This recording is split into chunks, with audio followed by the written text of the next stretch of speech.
Hey, good evening, everyone. Good to see you as always. Looks like mostly the same crowd. I see a few new faces over there. And yep, there's the popcorn passing around. I just got me some. They got something on that. I forget what that's called. What is that? Oh, that's a beneficial yeast. You ever tried that on popcorn? Well, that is just really good, along with some butter. With that, I got my coffee, so all's well. You know, we've been reading this Untamed, book 2. We've been reading it for, good Lord, 12 weeks now? 10, 12 weeks.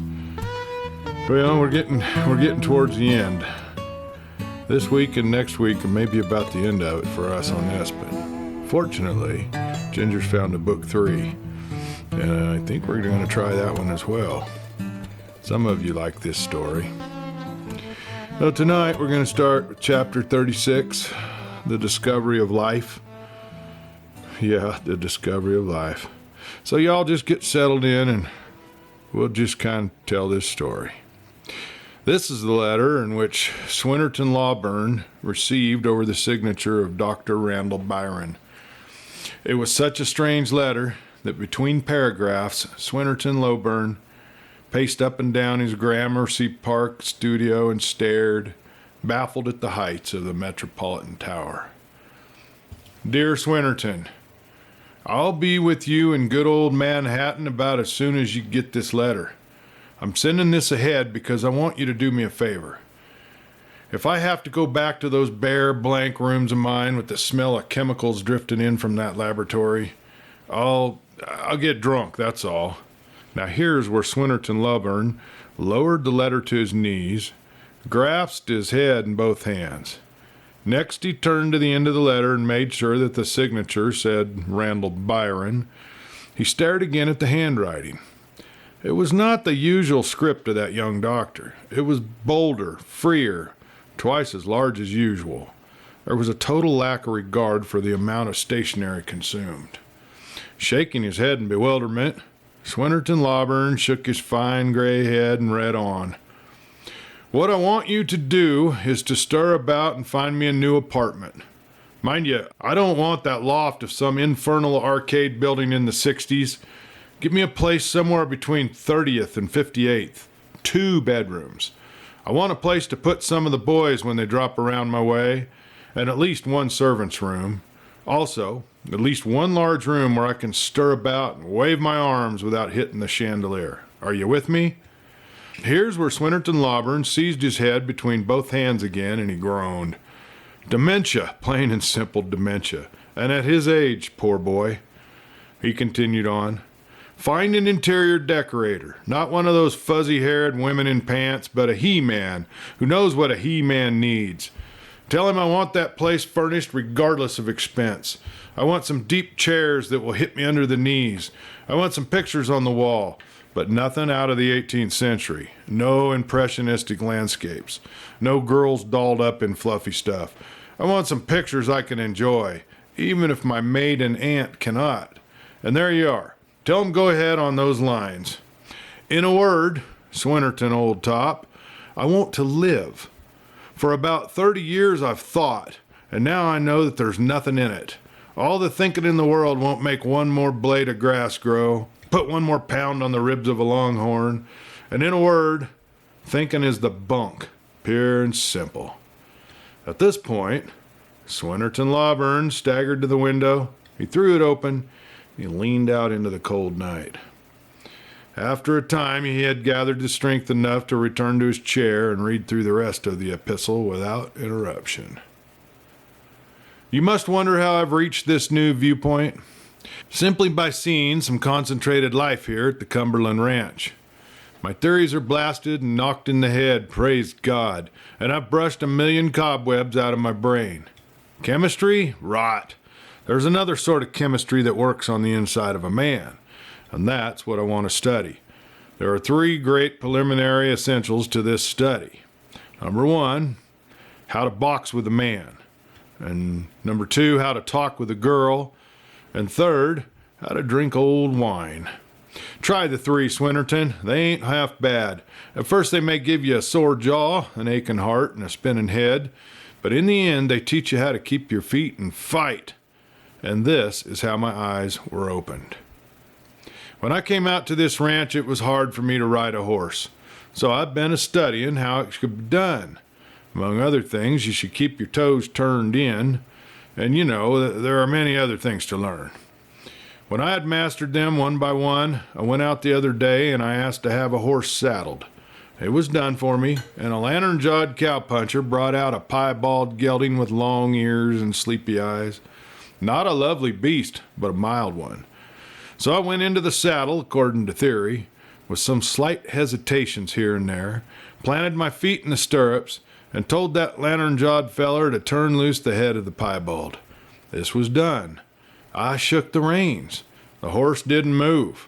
I called the brute by name. Well, one ear wagged back to listen to me. I kicked that beast in the ribs. Unfortunately, I'd forgotten that long spurs were on my heels. That horse was instantly aware of that fact, however. He leapt up into a full gallop, a very jolty process, and then he stopped.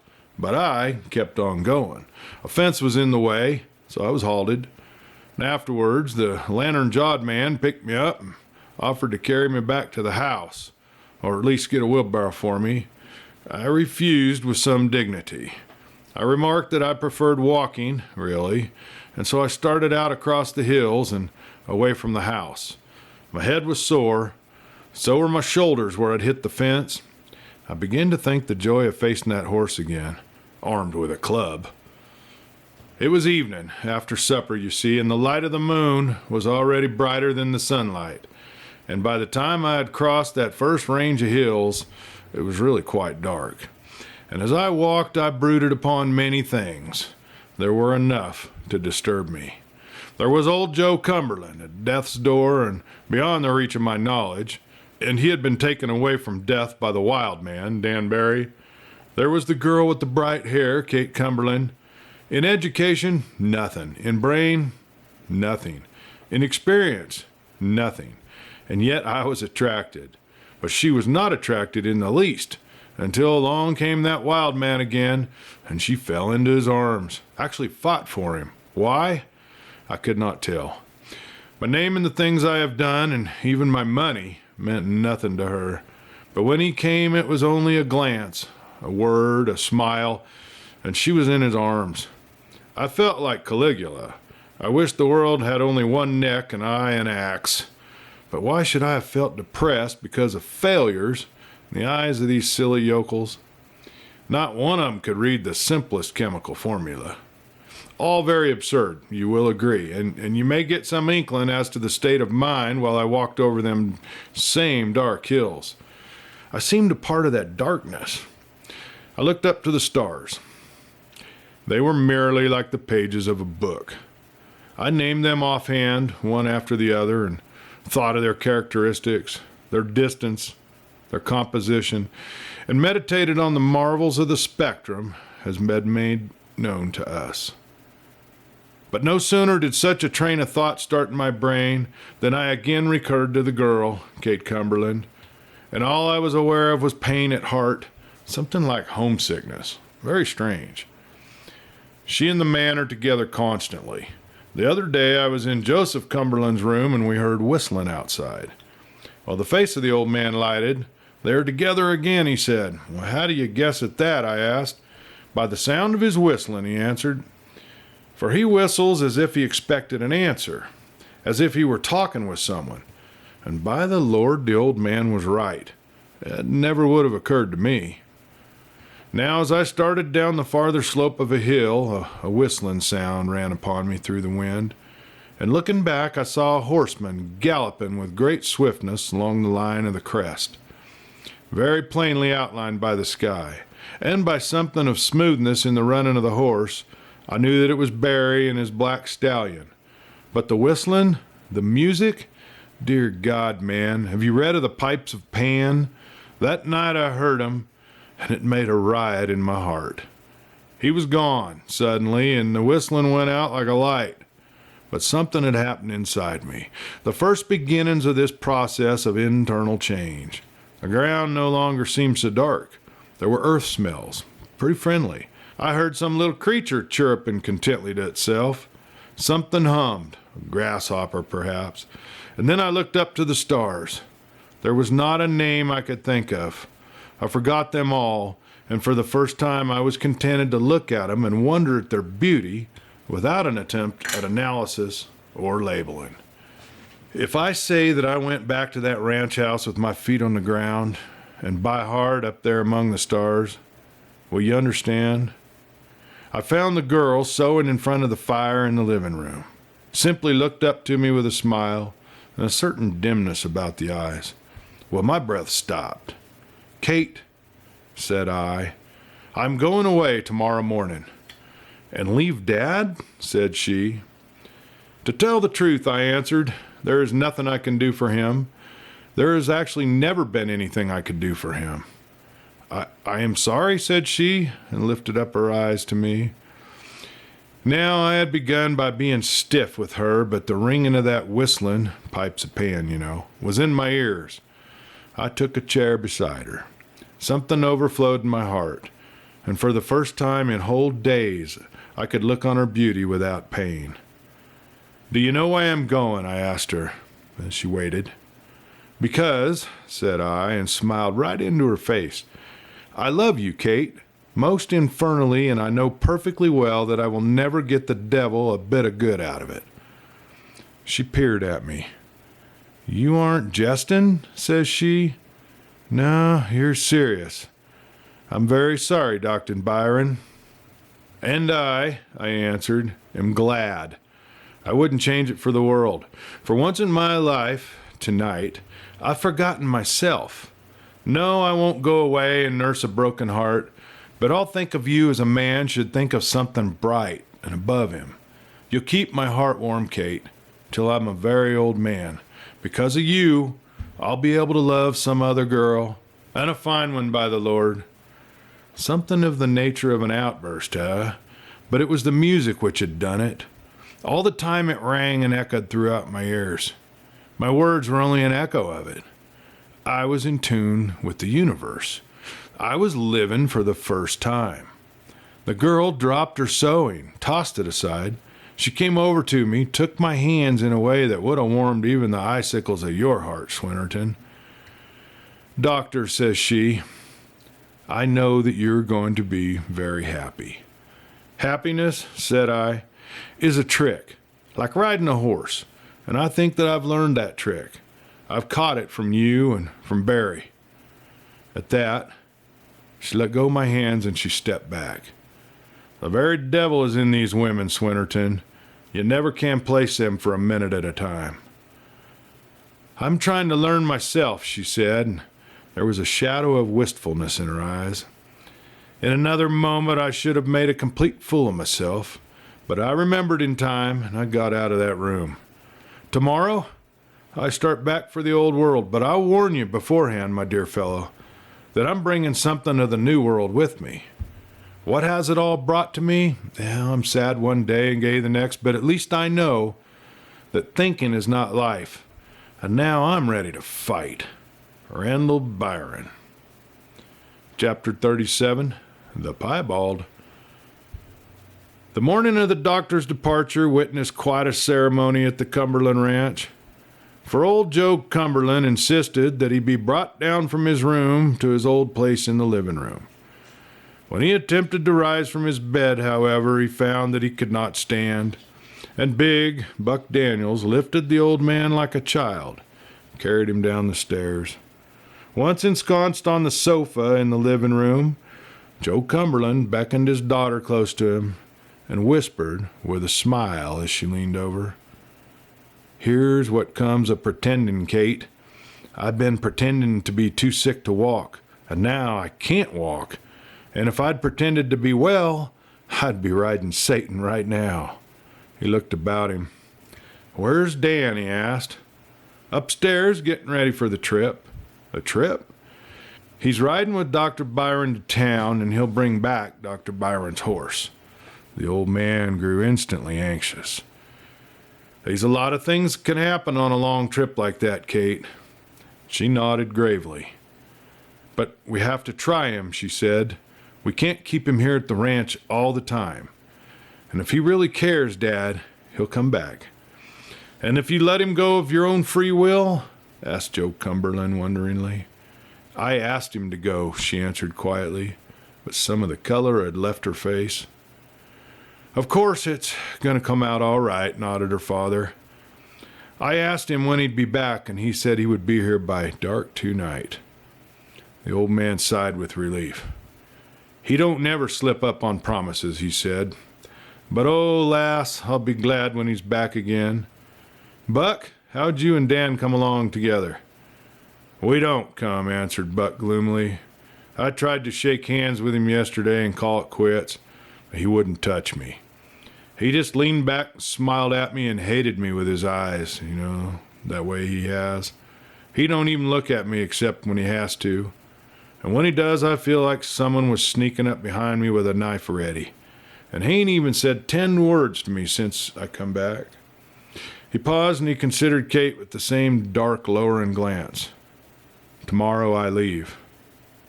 "You'll think better of that," nodded Joe Cumberland. "Here's the doctor now." He came in with Dan Barry right behind him. A changed man was the doctor. He was a good 2 inches taller because he stood so much more erect, and there was a little spring in his step which gave aspiration and spirit to his carriage. He bade them goodbye one by one, and by Joe Cumberland he sat down for an instant and wished him luck. The old ranchman drew the other down closer. "They's no luck for me," he whispered, "but don't you tell none of 'em. I'm about to take a longer trip than you'll ride today. But first I'll see 'em settled down here, Dan quiet, and both of 'em happy. So long, Doc. Thanks for taking care of me. But this here is something that can't be beat no way. Too many years will break the back of any man, Doc. Luck to you." "If you'll step to the door," said the doctor, smiling upon the rest, "you'll have some fun to watch. I'm going to ride on the Piebald." "Him that throwed you yesterday?" grinned old Buck Daniels. "The same," said the doctor. "I think I can come to a gentleman's understanding with him. A gentleman from the Piebald's point of view is one who is never unintentionally rude. He may change his mind this morning, or he may break my back. One of the two is sure to happen." In front of the house, Dan Barry already sat upon Satan, with Black Bart sitting nearby watching the face of his master. Beside them, the lantern-jawed cowpuncher held the bridle of the Piebald mustang. Never in the world was there a lazier-appearing beast. His lower lip hung pendulous, a full inch and a half below his upper. His eyes were rolled so hardly more than the whites showed. He seemed to stand asleep, dreaming of some nirvana for equine souls.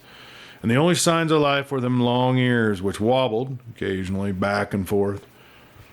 Now, when the doctor mounted, the Piebald limited all signs of interest to opening one eye. The doctor clucked. The Piebald switched his tail. Satan, at a word from Dan Barry, moved gracefully in a soft trot away from the house. The doctor slapped his mount on the neck. An ear flicked back and forth. The doctor stretched out both legs, and then he dug both spurs deep into the flanks of that mustang. It was a perfectly successful maneuver. The back of the Piebald changed from an ugly humped line to a decidedly sharp parabola, and the horse left the ground with all 4 feet. He hit it again, almost in the identical hoof marks, and with all legs stiff. The doctor sagged drunkenly in the saddle, and his head first swung far back and then snapped over so that his chin banged against his chest. Nevertheless, he clung to the saddle with both hands and stayed his seat. The Piebald swung his head around sufficiently to make sure of the surprising fact, and then he commenced to bucking in earnest. It was a lovely exhibition. He bucked with his head up, and his head between his knees. He bucked in a circle and in a straight line, and then mixed both styles together for variety. He made little spurts at full speed, leapt in the air, and came down stiff-legged at the end of the run, his head between his braced 4 feet. And then he whirled as if on a peg and darted back the other way. He bucked crisscross, jumping from side to side, and he interspersed with this samples of all other kinds of bucking thrown in. That the doctor stuck on the saddle was a miracle beyond relief. Of course, he pulled leather shamelessly throughout the contest. But riding straight up is a good deal of a myth. Fancy riding's reserved for circus men. The mountain desert is a place where men stick close to utility and let style go hang it. And the doctor stuck in the saddle. He had set his teeth, and he was a seasick greenish white. His hat was a jog over one ear, his shirt tails flew out behind, and still he remained to battle. Aye, for he seized the passive clinging to the saddle. He gathered up that long quirt which had hitherto dangled idly from his wrist, and at the very moment when that piebald had let out another notch in his feet, the doctor, holding on desperately with one hand, with the other brandished that quirt around his head and brought it down with a crack along the flanks of that piebald. The effect was a little short of a miracle. That mustang snorted, leaped once into the air, but he forgot to come down stiff-legged, and then, instantly, he broke into a soft little dog trot, and followed humbly in the trail of the Black Stallion.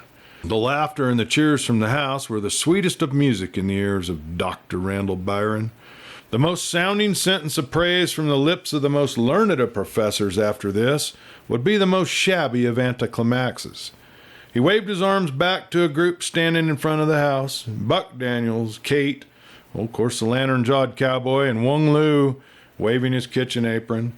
In another moment, he was beside the rider of the stallion, and the man was whistling one of those melodies which defied repetition. It simply ran on, smoothly, sweeping through transition after transition, soaring and falling in the most effortless manner. Now it paused, now it began again. It was never loud, but it carried like the music of bird on wing, blown by the wind. There was about it, also, something which escaped from the personal. He began to forget that it was a man who whistled, and such a man. He began to look about to the hills and the sky and the rocks, for these, it might be said, were set to music.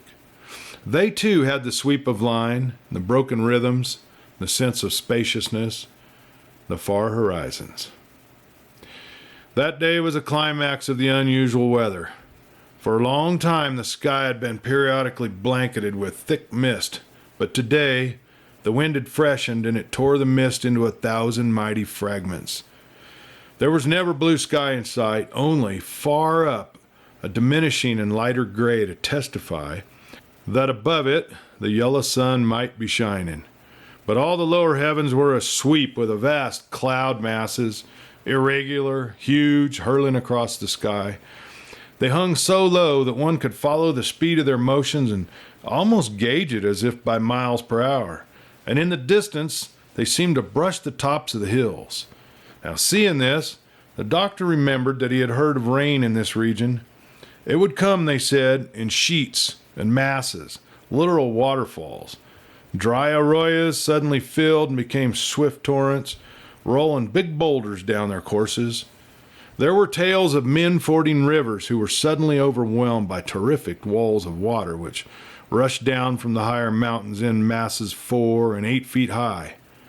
In coming, they made a thundering among the hills.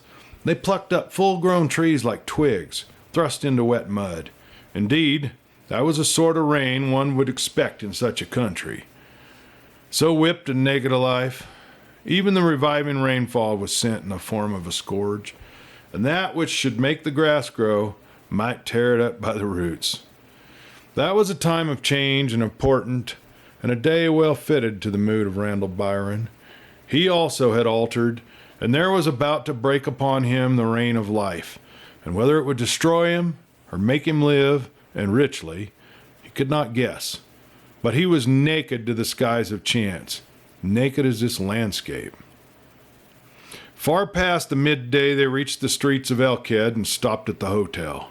As the doctor swung down from his saddle, cramped, sore from his long ride, thunder rattled over the distant hills, and a patter of rain splashed in the dust and sent up a pungent odor to the nostrils. It was like the voice of the earth proclaiming its thirst, and a blast of wind leapt down the street and lifted the brim of Barry's hat and set the bandana at his throat a-fluttering.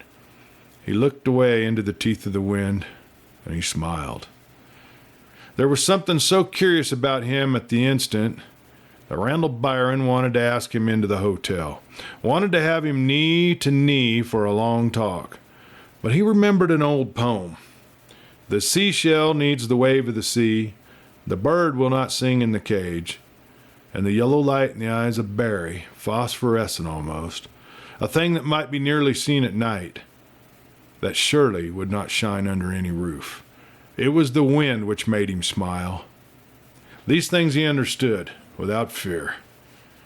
So he said goodbye, and the rider waved carelessly, took the reins of the Piebald, and turned the stallion back. He noted the cat-like grace of the horse in moving, as if his muscles were steel springs, and he noted also that the long ride had scarcely stained the glossy hide with sweat, while the Piebald reeked with the labor. Randall Byron drew thoughtfully back onto the porch of the hotel, followed the rider with his eyes. In a moment, a great cloud of dust poured down the street, covered the rider, and when it was gone, why, he had passed around a corner and out of the life of the doctor. Chapter 38, The Challenge. All this time Black Bart had trotted contently ahead of Satan, never having to glance back, but apparently knowing the intended direction. Save that when Dan Barry turned to the road leading outside of the little town, the wolf dog had turned in an opposite direction. The rider turned in the saddle and sent a sharp whistle towards the animal, but he was answered by a short howl of woe that made him check Satan and swing around. Black Bart stood in the center of the street facing in the opposite direction, and he looked back over his shoulder towards his master. There was apparently a perfect understanding between them, and the master first glanced up, made sure of the position of the sun and the length of time he might allow for the trip home before he decided to follow the whim of the wolf dog. Then he turned Satan and he cantered, with the Piebald trailing, back towards Black Bart. At this movement, the wolf dog began to trot down the street, turned the next corner, and drew up at the door of a rambling building, above which hung a dirty, cracked sign. Gilead's Saloon, and underneath in small letters was painted the legend, "Here's where you get it." Black Bart strolled up the swinging doors of the emporium and then turned to look back at his master. Clearly he wished Dan to enter the place, but the rider shook his head and would certainly have ridden on had not at that moment the rain, which had hitherto fallen only in rattling bursts, now burst over the roofs of the town with a loud roaring as of wind through a forest.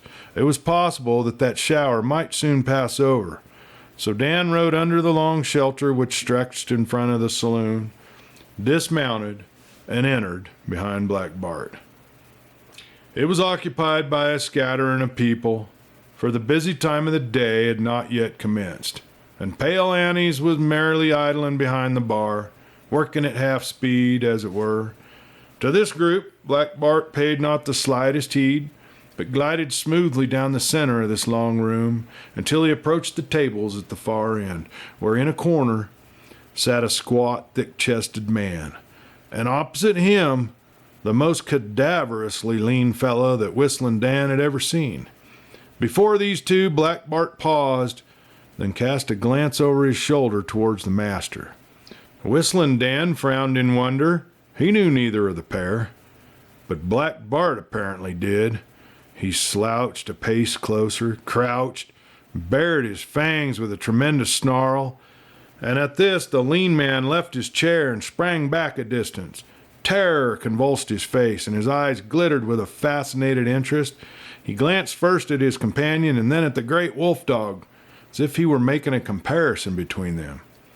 It was the broad-shouldered man who first spoke.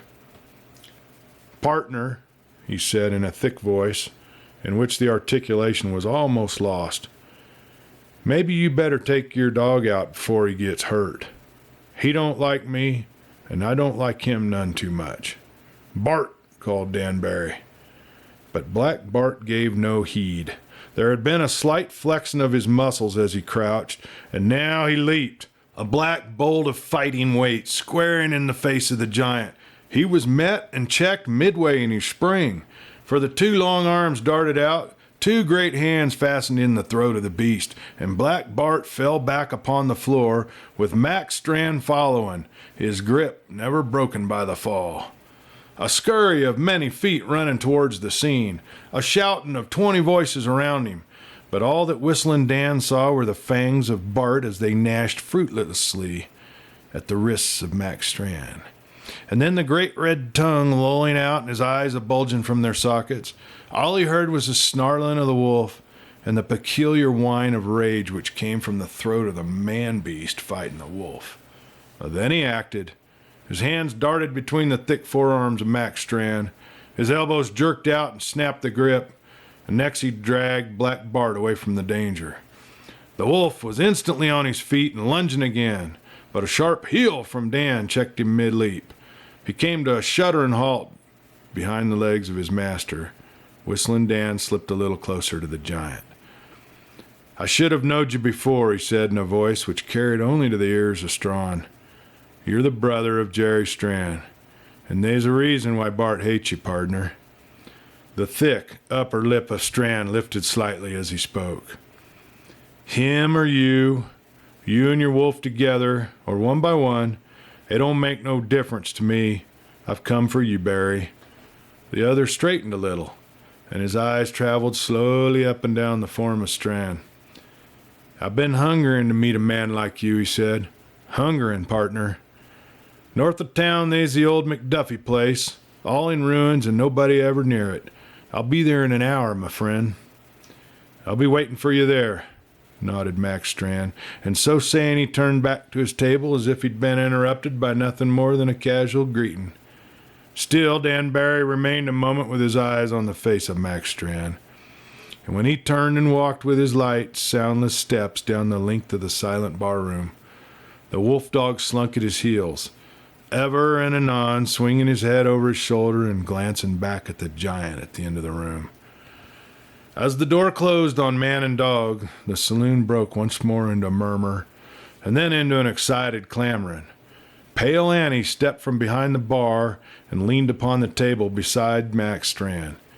Even while leaning in this manner, the bartender was as tall as the average man. He waved back the others with a gesture of his tremendous arm. Then he reached out and he took the hand of Mac Strand in his clammy fingers. "My friend," said the ex-undertaker in his careful manner, "I seen a man once California a husky 2-year-old, which nobody said could be done. And I seen some other things, but I ain't never seen anything to touch the way you handled Black Bart. Do you know anything about that dog?" Mac Strand shook his ponderous head, and his dull eyes considered Pale Annie with an expression of almost living curiosity. "Black Bart has a record behind him that an old-time gunman would have heard with envy. There are dead men in the record of that dog, sir." All this he had spoken in a comparatively loud voice, but now, noting that the others had heeded his gesture and made back towards the bar to drink, on the strength of that strange fight between man and beast, the bartender approached his lips close to the ear of the giant. He said in a rapid murmur, "I watched you talking to Dan Barry, and I saw Barry's face when he went out. You and he are to meet somewhere again today, my friend. Don't throw yourself away." Here Mac Strand stared down at his mighty hand, a significant answer. But Pale Annie went on swiftly. "Yes, you're strong, but strength won't save you from Dan Barry. We know him here in Elkhead. Do you know that if he had pulled his gun and shot you down right here where you sit, that he could have walked out of this room without a hand raised to stop him? Yes, sir. And why? Because we know his record, and I'd rather go agin a wolf with my bare hands, as you did, than stand up against Dan Barry with guns. I could tell you how he fought Jim Silent's gang, 1 to 6. I could tell you a lot of other things, my friend. I will tell you about him if you'll listen." But Mac Strand considered the speaker with his dull eyes. "I never was much on talking," he observed mildly. "I don't understand talking very well." Pale Annie started to speak again, but he checked himself, stared earnestly at Mac Strand, then hurried back behind his bar. His face was even graver than usual, but business was business with Pale Annie, and all men have to die in their time. Haw Haw Langley took the place which Pale Annie had left vacant opposite Mac Strand. He cast a frightened glance upward where the rain was roaring steadily on the roof of the building. Then his eyes fluttered back until they rested on the face of his companion. He had to moisten his thin lips before he could speak, and even then it was a convulsive effort, like a man swallowing too large a morsel. "Well," said Haw Haw, "is it fixed?" "It's fixed," said Mac Strand. "Maybe you'd get the hosses, Haw Haw, if you're a-comin' with me." A dark shadow swept over the face of Haw Haw. "You're going to beat it?" he sneered. "After they come all this way, you're going to run away from Barry and him not half your size?" "I'm going out to meet him," answered Mac Strand. Haw Haw Langley started up as if he feared Mac Strand would change his mind with any delay. His long fingers twisted together as if to bring the blood into circulation among them purple knuckles. "I'll have the hosses right around to the front," he said. "By the time you've got your slicker on, Mac, I'll have 'em around front." And he stalked swiftly from the room. Well, I think we're looking for a showdown here, folks. Kind of like life. We're headed for a showdown there too, aren't we? I know we have them in life, here and there. And some of them are bigger than others. And that's all I got to say about that. But I will see you next week. We'll finish this story up. Then we'll start in on number 3. By golly, look forward to it. And I look forward to next week and seeing y'all. So until then, this is Clay Steele. Be good now.